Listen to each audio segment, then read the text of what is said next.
Suds on WIOD.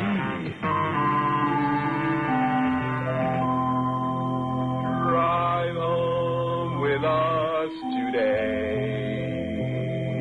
Listen and have your say. Welcome to the Rick and Suds Show. That was the wrong one. I wanted to use, what did we have yesterday that every time you said a punchline, then we went ahead that was the March. Wore this thing out? Because that was great. That's it. Yeah. Here's Rick and Suds, and they're gonna have a hell of a show today. Everybody. They're Rick and Suds. Don McNeil wish he had that. Down the day. Hey, it's the Deftones. The Deftones. Get out of my face. They're Rick and Suds, and they're gonna have a hell of a show today.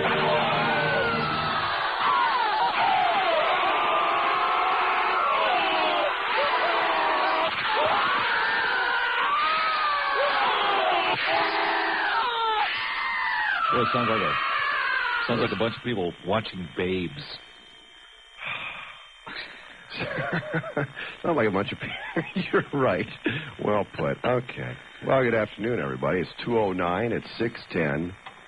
WIOD. Boy, what a great show today is going to be. Let me see if I have any of it. I think I have some of it, and I'll try and get rid of it. Well, where do we start, Suds? Well, let's see. It's Tuesday, the day before the big remote tomorrow. Word of the day, anticipating. Yeah. That's for tomorrow. We have... I always get a little nervous. Payphone challenge number 14B. I think this is the correct way to approach it, don't you, since we skipped 13 because it was bad luck. Well, I guess so, yeah. Stop me after like 3.5 hours, okay? Yeah. Okay, because I don't want, we have a lot of other stuff to take care of besides Tom. And I don't want to get carried away. And I know some people are probably just like on the edge of their seats, Tom probably being one. I mean, he ran out of here. Your pal TJ. Yeah. Tom Jicha. He ran out of here, and I know he was just anxious to get in his car to hear the show because he loves the show so much. And he saw me as he was leaving. I said, "Hi, Tom." "Hi. How are you?" "Just fine." So I think that pretty much sums up our relationship. What's this? He's already home and gave me a message? Oh, okay. I forgot to call him. Thanks, Yvette. You could wait for a break, but hey, don't let the show slow you down. You're going to lunch? Well, yeah. Is it her birthday? I think so. Oh, well, happy birthday. Pardon me for even saying a disparaging remark. Go to lunch, take the rest of the day off, sign it, Disney. Okay? Have a great time. I got to say something, I guess. Because people are waiting for it. I don't want to get into a big thing. It's a losing battle. I did something today that I probably shouldn't have done. I probably shouldn't have called. In hindsight, I don't think I would have, but I did, and it's too late. I can't do anything about it. I don't think there were any winners in that call, and I think maybe both of us were losers. I was... And again, you would have to have been listening early to Neil Rogers. Neil had Tom Jicha on the air, and Tom has a tremendous distaste for me personally. And I just called because I'm a truth person. And I asked Suds, I said, "Is this the case?" And I even asked Neil, I always look for a moderator because a lot of times people do things and they think they're doing something, but that's not how it's perceived. And everything is perception. It's not what you do, it's how it's perceived. People think that I'm extremely emotional when I'm not. Now, a lot of times I am, but sometimes I'm not, and my voice just, does that. I just have one of those voices, and they just read it as emotional. When I do get emotional, then all hell breaks loose. But the fact was that I did not think that Tom was reading things correctly. So I called to straighten him out, at least from my side, and then asked for an arbitrator. Some of the things were when he said he went over to WAXY, I just felt like it was just becoming extremely personal. I attacked him as his profession, and I thought he was taking digs at us in that article. Anything could follow Neil and produce ratings. When indeed I agreed with him, and I don't think he heard that fact, that I agreed with him about the fact we should have carried the games. I say, you know, when you sign up for the games, the series, the playoffs, you don't know whether they're going to be good or bad until it's all over. The fact was they were pretty boring, and it's probably better off that we didn't take them. But to tell you the truth, I like to deal in facts. And when I called over to WAXY this morning, it was a good opportunity because I talked to somebody I hadn't talked to in a long time. And by the way, he's back to assistant program director. I talked to Maven. Oh, he is? Yeah. And he's doing well. Good. And I was curious. I said that Tom said when he was over there that there was a steady stream of people coming in with stories about how I was a rectal orifice. Everybody, including secretaries. And my question was, when I called over there, I said, just out of curiosity, who's over there that I know that was working there? Well, I was. And believe it or not, folks, I have a pretty good relationship with the people I work with, there and here. I mean, one of the things they always said about us is we're very easy to work with. You ask something, it's done. So that was a surprise, but I just don't like people making up stuff to bolster their stories. Deal with the facts. The facts are enough to support your story. And the fact is, there ain't nobody, man. He named off secretaries and such that we've never heard of. Everybody is gone. He named off Nancy and Maureen and Mindy and Malo and all of these people that I've never even met. And I didn't feel that he should be bringing that type of a personal attack on a professional basis. The other thing I wanted to point out to the audience, if they were going to rip me for 4 hours, which I expected it, that I didn't come in here like a screaming banshee. That's not my style. I shook Tom's hand, and I sat down and I waited to be spoken to. And I thought that they were kind of waiting for that because they knew I had some disagreements. Apparently, I was wrong there. The thing he brought up about Linda Thornton, I don't think he got it when I said that I did an autopsy on her. I think he thought that I meant we cut her up. No, we actually did an on-air autopsy. We laid her body out on a daily basis and plucked organs to find the offending part. And it wasn't because she said we were mildly amusing. It was when she was filling in for Neil on INZ, and she actually came on the air and said that she didn't like us and didn't think we would last. And that's when is that correct? Near as I can recall. Yeah. And that's when we said, well, let's, do a bit. So we did a bit, and it was funny. We had Sammy Danish Jr. walking around in her stomach and singing. Tried to find her heart with a pair of tweezers and a microscope, the Hubble telescope. But it was funny. It was a bit. I mean, I don't go off on just little things, but I see Tom taking shots at me. And the thing that I find, and I think the audience is tired of it. That's what I called in to clear up, and it escalated from there for him and I just like yelling at each other and nothing got accomplished. I shouldn't have called on the phone. And I again gave Neil the opportunity. He saw what was on the board, and I even asked. I said, you can accept or reject the call if you like. But I just like people to deal in the truth. And if you heard that call this morning, that's and then I heard more shots all afternoon. And the fact is, Tom is not going to like me, and I'm not going to change that, and it ain't no big deal. It's a shame. I think most people like people to like them, and if not, they wonder why. But it ain't no big deal. My life is not going to change because of it. I'm not going to go home and weep tonight. They're not going to take any less out of my paycheck, and I'm not going to have any fewer friends. When we go out to remotes, we have a great deal of friends. The show apparently seems to be successful. We had a wonderful time last night at JR's, and we have got to tell the story that Jack told us, even though he didn't want us to mention his name, because it's hilarious. You mean Jacques? The guy that looks exactly, like Jack. Jacques, yeah. Jack's evil twin. Yeah. So that's it. And it's over, and I'm not going to sit here and rip Tom for 4 hours. And that's another thing that I wanted to clear up. We did not rip him for 4 hours. We've never done 4 hours on anything outside of last Friday's funeral. And that was a great show again, and we thank Neil for that. But it ain't going to be 4 hours of name-calling today. Tom said his piece, I said my piece, and that's life. And it's a shame that it has to be that way, but if that's the way he wants it, again, I don't look at it on a personal basis. I certainly would be willing to shake his hand and talk with him and, regard him as a person. But in this business, I mean, we all, that's what we do. He writes, And he criticizes, and I talk.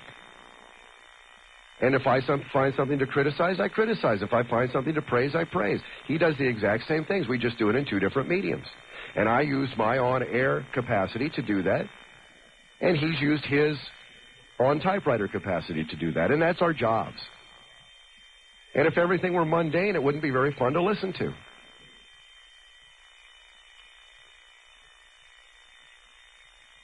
Right? Yeah, I have no major quarrels with anybody. Yeah. Now, Tom seems like a nice enough guy. I guess the only thing that kind of bugs me about him is, Wait, do I need to get the twanger? Just a second. Hold on. I can't find it. I see that glint in your eye. And it's been 15 minutes, and it's your turn to say something. Yeah, what? I'm sorry. Is that right, Suds? I can do that later. Yeah, you have no major difficulties with him, right? The only thing you see is what? No, it's just that whenever I meet him, he always says, "Oh, hey, Oprah."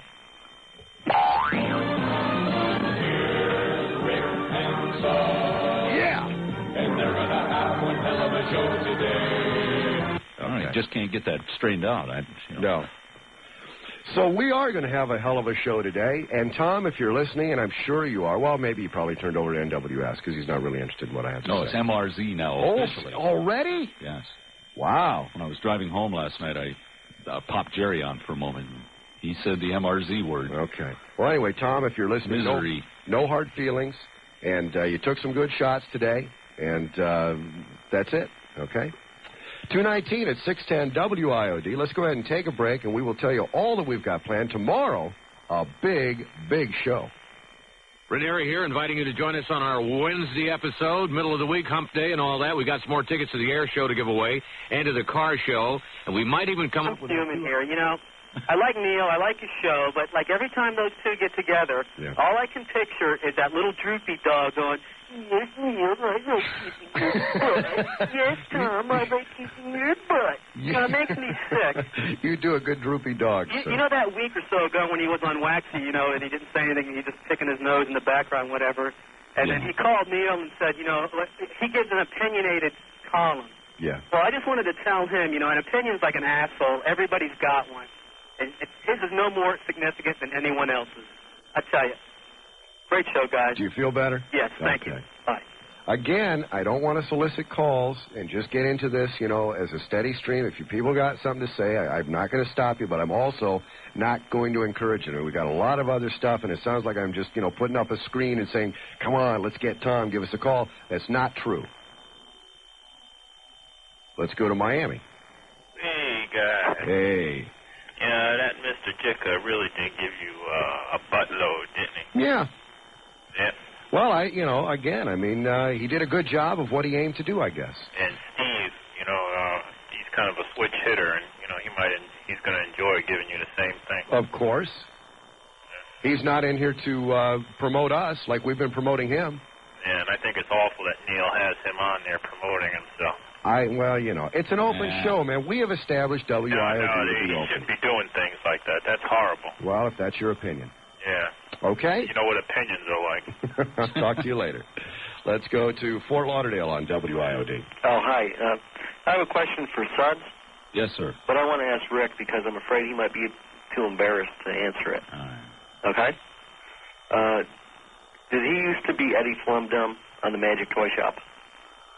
Wow. Gosh, no, I don't. I'm not even familiar with that show. Eddie Flumdum? Yeah, it was the Magic Toy Shop? Wow, where were we? When was that on? It was about still 15 on? years ago, maybe. Really? And then he had got demoted. I thought it was him for sure, but then he was the head in the caboose there on the desk. Suds used to visit Timothy Leary's Magic Toy Shop. No, I don't. I wish I could have been. That sounded like a great show. Yeah.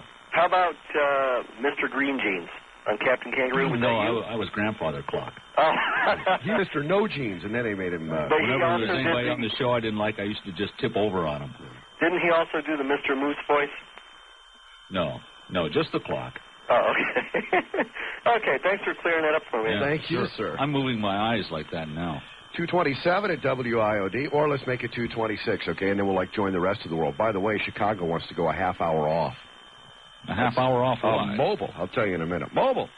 Rick and Suds. Yes, sir. Good afternoon. Same to you. Number one, that Friday show, top shelf. Thank you. Just the best. Unique. It was excellent. Had me laughing all afternoon. Good. Number two, I heard that conversation when you came in there during Neil's show when Tom was in there, that the whole beginning of that thing. Yeah. I could feel some tension there, Rick. Yeah. I'm sure it could, I know you don't like to have people think that you get worked up or anything, but I could just feel some tension there. Well, as I say, sometimes I do that and I'm not aware I'm doing it, but it doesn't mean that I don't do it. Oh, that's true. What I do is I get emotionally involved behind the things that I think. And I guess when I challenged him, it was an emotional challenge. Mm-hmm. And I'll admit to that. Well, I'm sorry if I offended him. I didn't mean to do that. But I'm not wimping out, but I will tell you that I think the people are tired of the feud, and I'm tired of the feud, so I'm not going to carry it on. Well, do this. First of all, I have to disagree with you. I thought the best thing you could have did this afternoon was call him up and square him away. I disagree with you. I thought that was the best thing you could have did there. Well, again, I don't think that there were any winners or losers. I don't think either one of us came out on top. We ended up like yelling at each other, and I originally called to straighten him out, and I should have hung up after I got the facts. But he kept changing them around. I kept trying to defend. It was a losing battle. Well, you wouldn't have gotten the facts. It was plain and simple. The man was not going to say exactly what was said. It wasn't going to go that way. But you don't have to defend your show. Obviously, both you guys have a wide market, and you're doing excellent. So you don't need to. It sounded like you were defending the show. Oh no, no. The thing is I would like to be recognized as part of this station, not as an offshoot of Neil Rogers, because we don't do anything that Neil does. All Neil does is give us a tremendous audience to start with, and nobody else has been able to handle that. We've been able to handle most of them. Some of them drop off. But we've been able to handle most of them more than anybody has so far. I would like to be recognized for that. You see, this is not a hobby for me that I do. This is my livelihood, just like what you do. And when you do a good job, you like to be recognized for that, too. Everybody thrives on praise. Everybody. Well, on the other side, too, I believe that you get an audience that starts at 2 o'clock, too, some that may not listen to Neil for one reason or another. Some, but the fact is Neil has a 7 share, we have a 5, too. So there is a changing of the audience, but up till now it's been like 6s and 7s and 2s and 3s in the afternoon. Right. Let me ask you something. What is Tom Jicha's job description? Is he a critic? Is that what he is? He says he is editorial commentator. Well, let me ask you this. I think. Does his opinion, pro or negative, have any influence on your radio station or your show, the Rick and Suds show at all? No, not at all. Well, then, the hell with the guy. That's what I'm saying. That's exactly. The thing is I just like people to deal in truth, though, because there are going to be people, whether it affects our show or not, that comment about it. Right. And comment about me. And that's fine if you deal in truth. I can always handle the truth. Well, listen, in closing, I can't emphasize enough, I'm glad you had the fortitude to call that guy up and try to get the square answer out of him. You couldn't do it, but you gave it a good effort, and we appreciate the show, and that's it. Thank you, sir. Thank you very much. 2:29. We're going to take a break. We'll get a news update. We'll be back on 610 WIOD.